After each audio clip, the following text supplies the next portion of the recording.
ये 2026 साल पूरे साल को किसान कल्याण वर्ष के नाते से ही मनाया है।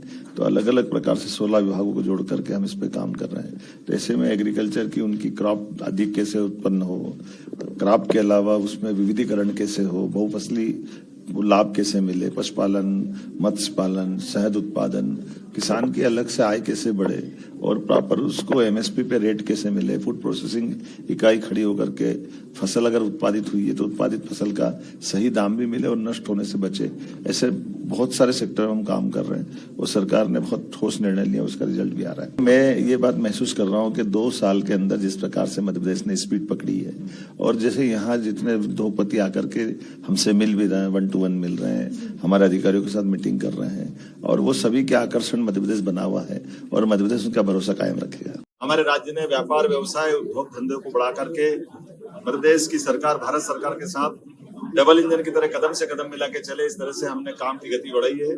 दावोस के अंदर बीते 4 दिन तक हमारे सभी प्रकार के मंत्रियों के जो अलग अलग मंत्रालय हैं, उनके सुयोग्य अधिकारियों ने अपने विश्व के सबसे बड़े वर्ल्ड इकोनॉमिक फोरम पर बहुत अच्छे से बात रखी और उसका रिस्पांस भी आया।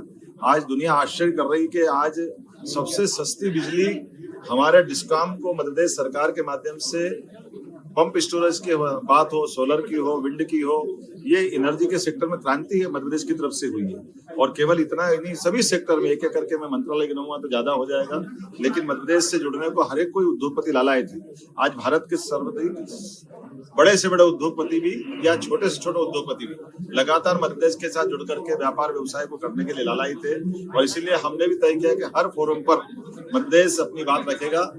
6 मुख्यमंत्रियों को माननीय प्रधानमंत्री जी के माध्यम से वाणिज्य मंत्रालय ने रिकमेंड किया था, उसमें से मध्य प्रदेश भी सबसे तेज गति से उद्योग व्यवसाय में काम करने वाले श्रेणी में आने के कारण से मैंने वहां प्रतिनिधित्व किया। मुझे इस बात की प्रसन्नता भी है कि आज सबसे कम बेरोजगारी जिस राज्य में है, उन राज्यों में से 1% से 1.5% की बेरोजगारी दर हमारे राज्य के लिए है और आबादी की दृष्टि से भी सबसे युवा राज्यों में से हमारा अपना राज्य है।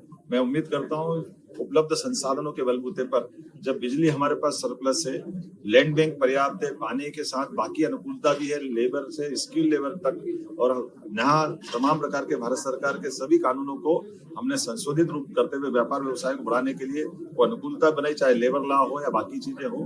मैं उम्मीद करता हूँ इन सब कारणों से मध्य प्रदेश तेज गति से आगे बढ़ रहा है। हमारे राज्य के युवाओं को रोजगार दिलाने के लिए, बेरोजगारी की दृष्टि से गरीबों की भले करने के लिए, आर्थिक रूप से संपन्नता के आधार पर हर क्षेत्र में आगे बढ़ रहा है। ऐसे समय में जबलपुर भी कदम से कदम मिले, इसलिए हमने तय किया कि दावोस से आने के बाद प्रेस से बात हम जबलपुर करेंगे, क्योंकि हमने 2 मेट्रोपॉलिटन सिटी 2025 में इंदौर, उज्जैन को मिलाकर 1 और दूसरी भोपाल। तो नमस्कार किसान भाइयों, मुख्यमंत्री डॉक्टर मोहन यादव जी ने किसानों को बड़ी सौगात देते हुए कहा है कि हमने ये वर्ष किसान वर्ष शुभारंभ किया है और लगभग 83 लाख किसानों के खाते में जो मुख्यमंत्री किसान कल्याण योजना की 14वीं किस्त है, उसके अंतर्गत 2-2 हज़ार रुपये आप लोग के खाते में परसों 26 जनवरी को डलने वाले हैं।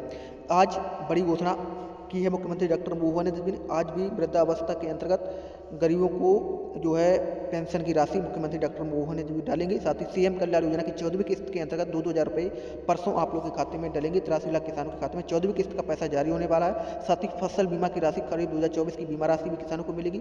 साथ ही लाडली बहनों को आने वाली किस्त जो है 33वीं किस्त अब जो मिलने वाली है वो आप लोगों को 1500 रुपये मिलेगी। 9 फरवरी तक आप लोगों के खाते में राशि आएगी। ये मुख्यमंत्री डॉक्टर मोहन यादव जी ने बताया। हमारी सरकार किसानों, गरीबों, युवाओं, महिलाओं के लिए विकास कर रही है और लगातार करेगी, ये मुख्यमंत्री डॉक्टर मोहन यादव जी ने कहा है। आप लोग वीडियो को पूरा देखें तो आप लोगों को पता चलेगा इसमें क्या क्या बताया गया। किसान भाइयों, ऐसे में जिनको जिज्ञासा वो अपने जू में भी देख ले, रेस्क्यू सेंटर में भी देख ले, तो एक समाधान मिलता है। इसलिए प्रत्येक पर्यटन केंद्र पर हमने ये शुरुआत की है।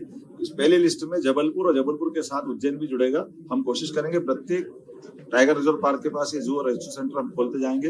ऐसे एक नहीं, बहुत सारे प्रकार से काम करेंगे। ये तो किसान कल्याण वर्ष है। ऐसे में किसान कल्याण वर्ष के आधार पर एग्रीकल्चर का बहुत अच्छा क्षेत्र जबलपुर और उसके आसपास का है। हम प्रदेश भर में ऐसी सारी चीजों को खड़ी कर रहे हैं ताकि किसानों को सही दाम मिले, उनके उपज का सही प्रकार से मूल्यांकन